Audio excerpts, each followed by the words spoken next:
Kain tayo mga idol.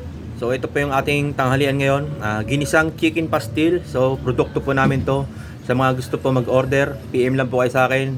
Free delivery sa mga malalapit. So pinatneran ko lang yan ng pipino dahil ang bagong bunot lang ng ngipin, kailangan medyo malalambot lang yung ating kakainin, ano. So ito siya. Kain po tayo.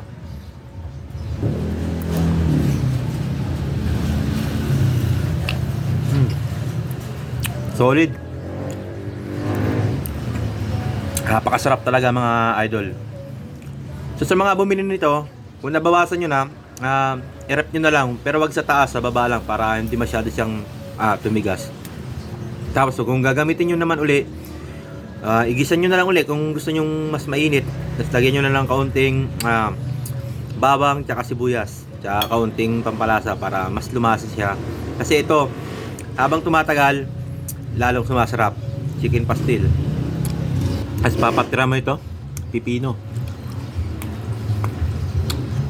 Sarap. Solid.